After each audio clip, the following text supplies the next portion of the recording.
What's up, everybody? How are you? We are back to talk through just a quick little video here to start the day. It is Friday. It is May 30th. Almost forgot the date there for a second.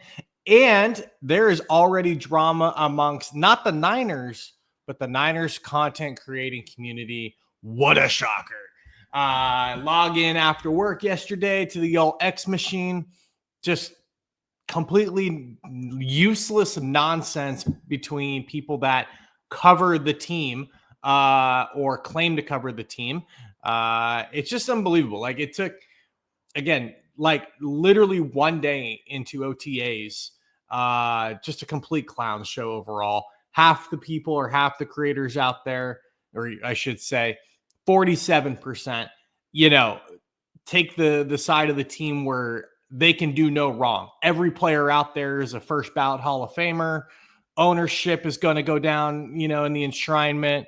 Kyle Shanahan's the greatest thing since sliced bread. The other half hates Kyle Shanahan, would fire him tomorrow, thinks Brock Purdy's overpaid, thinks this organization is bottom of the barrel. It's just unbelievable. Like, and again, it's just all so much clickbait. Like, at the end of the day, it's so ridiculous. Like, there are such few people out there who actually can report or cover this team, without bias, or, just report what they observe, right? Like, this is what I see. This is what's going on, in my opinion, but let the reader or listener decide for themselves, versus an agenda and, completely have people come out and just like scorn, people like, hell, you're so wrong. Like, you're an idiot or you're this and that.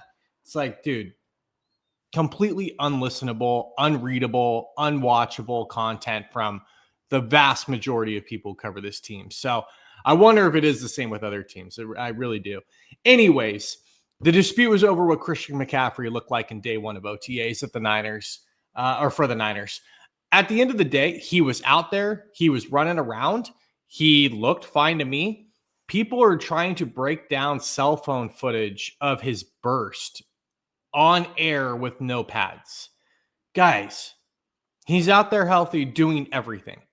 Who cares if he's got his burst right now? Like, even if he does, and he comes out and he says, like, I'm going 70%. Perfect. I don't want you going 100%. It is May 29th. Like, there's no reason to go full speed. There's no reason to explode fully coming off double Achilles tendonitis and a knee injury. No, I want you out there running around 60, 70%, get your sweat on a little bit, and get into the groove of things. Like, what are people talking about? It literally doesn't matter. He is on his way towards a Hall of Fame career, potentially. He is an all-pro player, offensive MVP. Like, I don't need Christian McCaffrey going 110%, cutting on a dime and making acrobatic catches on day one of OTAs. You shouldn't either. So it was just like completely mind-blowing. I don't care. Honestly, Kyle Shanahan's comments are more concerning than any of the video footage that I saw because I wasn't there. When he comes out and says, yeah, he's as healthy as he can be. I don't really know what that means. Is he healthy or is he not, Kyle? Like, I'm assuming he's healthy because he's out there, he's running around, he's doing everything. But those comments are a little weird. So I thought that was the weirdest part about the Christian McCaffrey stuff yesterday on day one. He's as healthy as he could be. No, if he's healthy, you just say, he's healthy. He's good to go. They're ready to rock and roll. However, whatever you want to say, but he's as healthy as he can be is a little bit of a weird way to say it. So I don't know. He looked fine to me. Again, I don't need Christian McCaffrey, in the first day of OTAs off season to be out there looking like Walter Payton, like there's just no need for it at the end of the day. Like, if he went out there and just worked out, ran around half speed, I don't care. So hopefully that's it. We'll see, as the weeks progress, what he does in terms of ramping it up. There's no need for him to ramp it up right now. Kyle Shanahan is going to do that all on his own. He half jokingly said, I got to protect Christian from himself. No, Kyle, I think Christian's protecting himself from you, to be honest. But that will happen in hopefully September, October, November, December, when, Kyle is giving him meaningless runs up the middle on 3rd and 1 while they're up 2 scores in the fourth quarter. That's more of what Kyle needs to protect Christian from. He knows how to handle himself in the offseason. So moving on, the next point that I just want to hit on, it's hard to grasp how everybody did yesterday. So I'm not going to go into that too much. Obviously, there's a lot of people that cover that, but I did want to touch on the Ricky Pearsall thing. It's concerning, man. This guy was a first-round draft pick. He obviously ran into some bad luck with the incident last year and the shooting, but he also dealt with soft tissue issues before that, okay? He missed a lot of offseason and practice time last year, which definitely slowed his progress when it was time to come back and get back in sync of the offense. Now he is the guy with Deebo Samuel gone and Brandon Aiyuk coming off major injury. They need Ricky Pearsall. They need him to contribute. They need him to be a major cog in this offense. It's not good, man. It's really not. This is the second soft tissue issue that he has had in the second straight offseason. What is he, 24? Dude, you're in your prime and you're dealing with hamstring or calf issues or whatever, or groin issues, whatever it is. They need you out there. Brock needs you out there. You need to be running routes now. You need to be working on timing now. You need to be working on, body language out there so Brock knows when you're going to break left versus right. That stuff matters. Those are valuable reps. And Ricky Pearsall is not getting those reps for the second straight offseason. That's not good for the offense. I don't know what else to say. It's definitely a concern now. No doubt about it. And, this might sound petty, but didn't I just see Ricky Pearsall kind of having fun, having a great time out Bottle Rock 2 days ago, a video that surfaced or a photo that I saw? Come on, man. You're a first round pick. You are a major part of this team, and it is going to be crucial that you contribute and have a good year if this team's going to have its success. If your hamstring or soft tissue injury is going to prevent you from practicing, maybe let's spend a little less time out at Bottle Rock in the concert and a little bit more time in the training rehab room, maybe getting stem and ice. That's just kind of my opinion on it. So I don't know, but that's a major concern for me. Not the most ideal situation.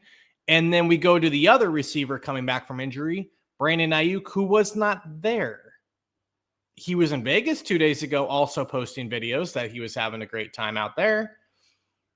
Where's Brandon Aiyuk? Why was he not out there yesterday? I don't need him to practice. I need him out there. This is the guy they just paid top 10 receiver money to. He has no problem being in the golf tournament that the team has. His personal trainer has no problem trashing Brock Purdy last week. Where's Brandon Aiyuk? Come on, guys.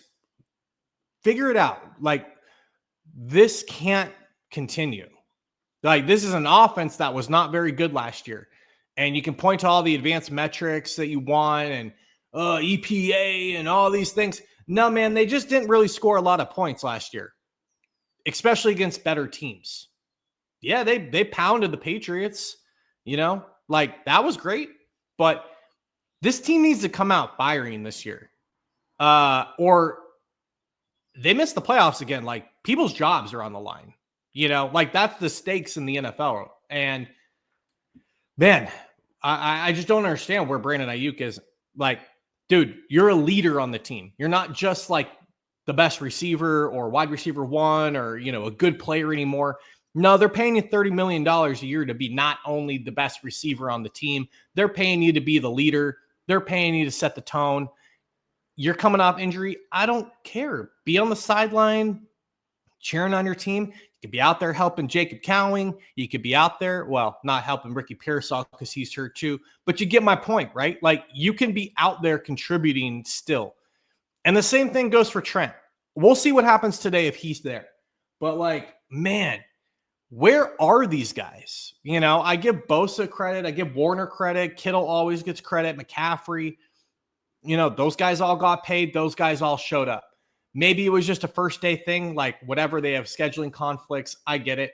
But if we see that like guys are not showing up to the entire team activities that are voluntary or maybe mandatory here, I don't know. It's just not a great feeling and vibe like after last season where, you know, the mantra has been kind of, hey, it's time to reset the board. It's time to reset the vibe. It's time to, you know, get this train back on track. And it's all hands on deck to make that happen.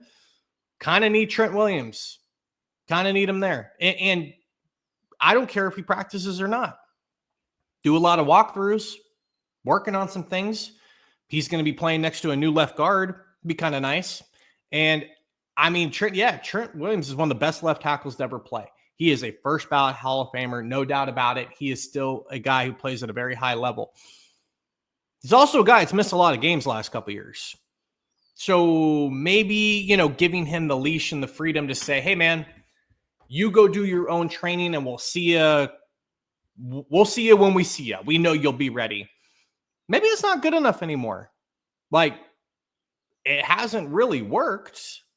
He's missed games the last couple of years. He missed half the year last year.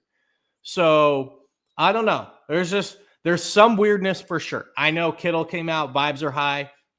I get it. A lot of these guys are prideful and they want to bounce back and put that year behind him from last year. But there were definitely some weird things in day one. And it had nothing to do with Christian McCaffrey. There were some other things that popped up. So that's my take on all of it. Hopefully you all enjoyed it. Hit that subscribe button, hit the like, and we'll be back to talk about hopefully day 2. Hopefully these guys are there. Hopefully vibes continue to trend up. And that's all I got.